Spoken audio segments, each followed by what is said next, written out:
Hi ಎಲ್ರಿಗೂ ನಮಸ್ಕಾರ. ಎಲ್ಲರೂ ಹೇಗಿದ್ದೀರಾ? ಐ ಹೋಪ್ ಎಲ್ಲರೂ ಚೆನ್ನಾಗಿದ್ದೀರಾ ಅಂತ ಭಾವಿಸ್ತಾ ನಾನು ಇವತ್ತಿನ ವ್ಲಾಗ್ನ ಸ್ಟಾರ್ಟ್ ಮಾಡ್ತಾಯಿದ್ದೀನಿ. ಇವತ್ತು ಹಾಗಲಕಾಯಿ ಪಲ್ಯನ ನಾನು ಹೇಗೆ ಮಾಡ್ತೀನಿ ಅನ್ನೋದನ್ನು ತೋರಿಸ್ತಾ ಇದ್ದೀನಿ. ಮೊದಲಿಗೆ ನಾನು ಇಲ್ಲಿ ಹಾಗಲಕಾಯಿನ ಹಚ್ಚಿಟ್ಕೊಂಡಿದ್ದೀನಿ. ಹಾಗಲಕಾಯಿಗೆ ಬೇಕಾಗಿರುವಂಥ ಈರುಳ್ಳಿ, ಟೊಮೊಟೊ, ಕರಿಬೇವು ಸೊಪ್ಪು ಎಲ್ಲನೂ ತೆಗೆದುಕೊಂಡು ಒಂದು ಬಾಣಲೆಯಲ್ಲಿ ಎಣ್ಣೆ ಹಾಕ್ಕೊಂಡು ಒಂದು ಸ್ವಲ್ಪ ಹಚ್ಚಿಟ್ಕೊಂಡಿರೋಂಥ ಹಾಗಲಕಾಯಿನ ಹುರ್ಕೋತಾ ಇದ್ದೀನಿ. ಇದನ್ನು ಫಸ್ಟು ಎಣ್ಣೆಲಿ ಚೆನ್ನಾಗಿ ಹುರ್ಕೋಬೇಕು. ಆವಾಗ ಸ್ವಲ್ಪ ಇದರಲ್ಲಿರುವಂಥ ಕಹಿ ಹೋಗುತ್ತೆ. ಇದನ್ನು ಚೆನ್ನಾಗಿ ಬೆಂಡೆಕಾಯಿ ಹೇಗೆ ಹುರ್ಕೋತೀವೋ ಹಾಗೆ ಹುರ್ಕೊಳ್ತಾ ಹೋಗಬೇಕು. ಹುರ್ಕೊಂಡು ನಂತರ ಅದನ್ನು ಮತ್ತೆ ಒಗ್ಗರಣೆ ಕೊಡಬೇಕು. ಯಾರೆಲ್ಲ ನನ್ನ ವೀಡಿಯೋನ ಫಸ್ಟ್ ಟೈಮ್ ನೋಡ್ತಾ ಇದ್ದೀರಾ ಪ್ಲೀಸ್ ಒಂದು ಲೈಕ್ ಕೊಟ್ಟು ಸಪೋರ್ಟ್ ಮಾಡಿ. ಹಾಗೆ ಹೊಸಬ್ರು ಯಾರಾದರೂ ನೋಡ್ತಾ ಇದ್ದರೆ ಸಬ್ಸ್ಕ್ರೈಬ್ ಮಾಡ್ಕೊಂಡು ನೋಡಿ, ಹೊಸಬ್ರಿಗೆ ಸಪೋರ್ಟ್ ಮಾಡಿ ಅಂತ ಕೇಳ್ಕೊತೀನಿ. ಈ ವಿಡಿಯೋ ಏನಾದರೂ ಇಷ್ಟ ಆದರೆ ನಿಮಗೆ ಒಂದು ಲೈಕ್ ಕೊಡೋದನ್ನು ಮರಿಬೇಡಿ. ನೋಡಿ ಹೀಗೆ ಚೆನ್ನಾಗಿ ಹುರ್ಕೋತಾ ಇದ್ದೀನಿ. ಇಲ್ಲಿ ಎಣ್ಣೆಲೇ ಇದನ್ನು ಹುರ್ಕೋಬೇಕು. ಆವಾಗ ಅದು ಸ್ವಲ್ಪ ಕಹಿ ಬಿಡುತ್ತೆ. ಹುರ್ಕೊಂಡ ನಂತರ ಅದನ್ನು ಒಂದು ಬಾಣಲೆಗೆ ತೆಗೆದಿಟ್ಕೋತಾ ಇದ್ದೀನಿ. ಇಲ್ಲಿ ಒಂದು ಬಾಣಲೆಗೆ ತೆಗೆದಿಟ್ಕೊಂಡು ಮತ್ತು ಅದೇ ಬಾಣಲೆಗೆ ನಾನು ಎಣ್ಣೆನ ಹಾಕ್ಕೋತಾ ಇದ್ದೀನಿ. ಎಣ್ಣೆನ ಹಾಕ್ಕೊಂಡು ಇದಕ್ಕೆ ಸಾಸಿವೆ, ಜೀರಿಗೆ ಹಾಗೆ ಕರಿಬೇವು ಸೊಪ್ಪನ್ನ ಹಾಕ್ಕೋಬೇಕು. ನಾನಿಲ್ಲಿ ಕರಿಬೇವು ಸೊಪ್ಪು ಇರಲಿಲ್ಲ, ಹಾಗಾಗಿ ಹಚ್ಚಿಟ್ಕೊಂಡಿರೋಂಥ ಒಂದು ಈರುಳ್ಳಿನ ಸೇರಿಸ್ಕೊತಾ ಇದ್ದೀನಿ. ಇದನ್ನು ಚಿಕ್ಕದಾಗಾದರೂ ಹಚ್ಕೋಬೋದು, ಇಲ್ಲಾಂದರೆ ದೊಡ್ಡದಾಗಾದರೂ ಹಚ್ಕೋಬೋದು. ನಂತರ ಈರುಳ್ಳಿ ಬೆಂದಮೇಲೆ ಟೊಮೊಟೊನ ಹಾಕ್ಕೋಬೇಕು ಹುಳಿಗೆ. ಹಾಗೆ ಹುರಿದಿಟ್ಕೊಂಡಿರೋವಂಥ ಹಾಗಲಕಾಯಿನ ಸಹ ಹಾಕ್ಕೋಬೇಕು. ಇದನ್ನು ಹೀಗೂ ಸ್ವಲ್ಪ ಎಣ್ಣೆಲಿ ಹಾಗೆ ಫ್ರೈ ಆಗೋದಕ್ಕೆ ಬಿಡಬೇಕು. ಫ್ರೈ ಆದ ನಂತರ ಅದು ಕಹಿ ಎಲ್ಲ ಹೋಗುತ್ತೆ. ಈ ಥರ ಮಾಡೋದ್ರಿಂದ ಚಿಕ್ಕ ಮಕ್ಕಳು ಸಹ ಚೆನ್ನಾಗಿ ತಿಂತಾರೆ ಹಾಗಲಕಾಯಿ ಪಲ್ಯನ. ಒಂದು ಸತಿ ನಿಮ್ಮ ಮನೇಲಿ ಟ್ರೈ ಮಾಡಿ ಹೇಳಿ, ಹಾಗೆ ಕಮೆಂಟ್ ಮೂಲಕ ತಿಳಿಸಿ ಹೇಗಿತ್ತು ಅನ್ನೋದನ್ನು. ಈಗ ಸ್ವಲ್ಪ ಎಣ್ಣೆಲಿ ಹಾಗೆ ಬಿಟ್ಟಿದ್ದೀನಿ ನಾನು. ಈಗ ಚೆನ್ನಾಗಿ ಫ್ರೈ ಮಾಡ್ಕೋತಾ ಇದ್ದೀನಿ.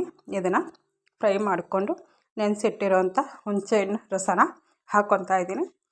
ಇಲ್ಲಿ ಟೊಮೊಟೊ ಹಾಗೆ ಹುಣಸೆಹಣ್ಣು ರಸನ ಸಹ ಸೇರಿಸ್ಕೊಂಡಿದ್ದೀನಿ. ಇದನ್ನು ಒಂದು 5 ನಿಮಿಷ ನೆನೆಸಿಟ್ಕೊಂಡಿದ್ದೆ. ಹಾಗೆ ಈ ಹುಣಸೆಹಣ್ಣು ರಸನ ಸೇರಿಸ್ಕೊಂಡು ನಾವಿನ್ನೇನು ನೀರನ್ನು ಹಾಕಬಾರ್ದು. ಇದೇ ನೀರಲ್ಲೇ ಈ ಹಾಗಲಕಾಯಿ ಪೂರ್ತಿ ಬೇಯಬೇಕು. ಆಗ ಕಹಿ ಅನ್ನೋದು ಹೊಡೆದೋಗುತ್ತೆ. ಈ ಹುಳಿಯನ್ನು ಬಿದ್ದಮೇಲೆ ಹಾಗಲಕಾಯಲ್ಲಿರೋಂಥ ಕಹಿ ಅನ್ನೋದು ಹೊರಟೋಗುತ್ತೆ. ಅದರಲ್ಲೇ ಈ ಹಾಗಲಕಾಯಿನ ಬೇಯಿಸಬೇಕು. ಈಗ ರುಚಿಗೆ ತಕ್ಕಷ್ಟು ಉಪ್ಪನ್ನ ಹಾಕ್ಕೋತಾ ಇದ್ದೀನಿ. ಉಪ್ಪನ್ನ ಹಾಕ್ಕೊಂಡು ನಂತರ ಇದಕ್ಕೆ ಖಾರದ ಪುಡಿನ ಸೇರಿಸ್ಕೋಬೇಕು. ಉಪ್ಪನ್ನ ಹಾಕ್ಕೊಂಡು ಕಲಿಸ್ಕೋಬೇಕು. ನಾನಿಲ್ಲಿ 1 ಸ್ಪೂನು ಉಪ್ಪನ್ನ ಸೇರಿಸ್ಕೊಂಡಿದ್ದೀನಿ. ಹಾಗೆ 1 ಸ್ಪೂನು ಖಾರದ ಪುಡಿನ ಸೇರಿಸ್ಕೊಂಡಿದ್ದೀನಿ. ಇದನ್ನು ಹಾಕ್ಕೊಂಡು ನಂತರ ಸ್ವಲ್ಪ ಅರಶಿನ ಸೇರಿಸ್ಕೋಬೋದು. ನಾನಿಲ್ಲಿ ಸ್ವಲ್ಪ ಕಡಿಮೆ ಆಗಿತ್ತು ಅಂತ ಮತ್ತೆ ಖಾರದ ಪುಡಿನ ಸೇರಿಸ್ಕೋತಾ ಇದ್ದೀನಿ.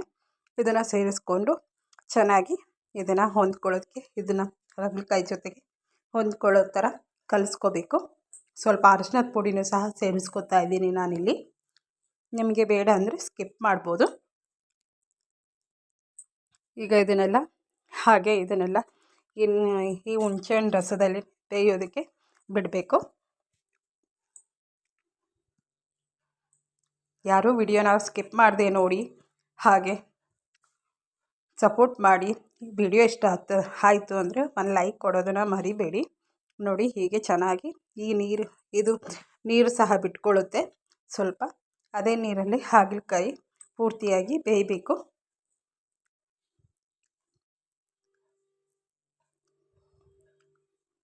ಈಗ ಒಂದು 10 ನಿಮಿಷ ಹಾಗೆ ಬಿಡಬೇಕು. ನೋಡಿ ಯಾವ ಥರ ಬೆಂದಿದೆ. ಒಂದು 10 ನಿಮಿಷದಲ್ಲಿ ಬೆಂದಿದೆ.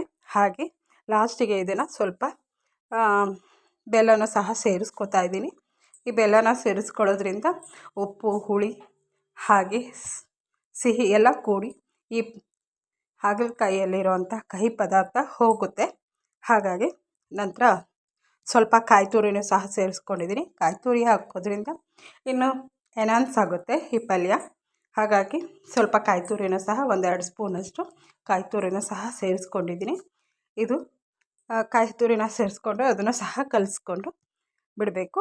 ಒಂದು 2 ನಿಮಿಷ ಬಿಟ್ಟರೆ ಹಾಗಲಕಾಯಿ ಪಲ್ಯ ಅನ್ನೋದು ರೆಡಿ ಆಗುತ್ತೆ.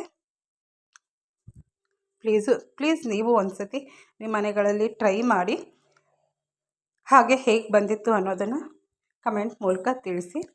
ಯಾರಿಗೆಲ್ಲ ಈ ಹಾಗಲಕಾಯಿ ಪಲ್ಯ ಇಷ್ಟ, ನೀವೆಲ್ಲ ಹೇಗೆ ಮಾಡ್ತೀರಾ ಅನ್ನೋದನ್ನು ತಿಳಿಸಿ. ನಾನು ನಮ್ಮ ಮನೇಲಿ ಹೇಗೆ ಮಾಡ್ತಿದ್ದೀನಿ ಅಂತ ಅನ್ನೋದನ್ನು ನಾನಿಲ್ಲಿ ತೋರಿಸ್ತಾ ಇದ್ದೀನಿ ಅಷ್ಟೇ. ಇದಕ್ಕೆ ಬೆಸ್ಟ್ ಕಾಂಬಿನೇಷನ್ ಅಂದರೆ ಚಪಾತಿ. ನಾನಿಲ್ಲಿ ಸರ್ವ್ ಮಾಡ್ತಾಯಿದ್ದೀನಿ. ಯಾರೆಲ್ಲ ನನ್ನ ವೀಡಿಯೋನ ಕೊನೆವರೆಗೂ ನೋಡಿದ್ದೀರಾ, ಥ್ಯಾಂಕ್ ಯು ಸೋ ಮಚ್ ಅವ್ರಿಗೆಲ್ಲರಿಗೂ. ಸಿಗ್ತೀನಿ ಮುಂದಿನ ವೀಡಿಯೋದಲ್ಲಿ. ಅಲ್ಲಿವರೆಗೂ take care, bye, thank you for watching.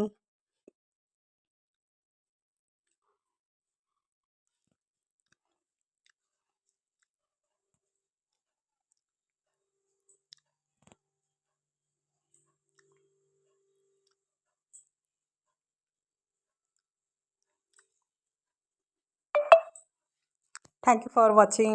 Bye bye.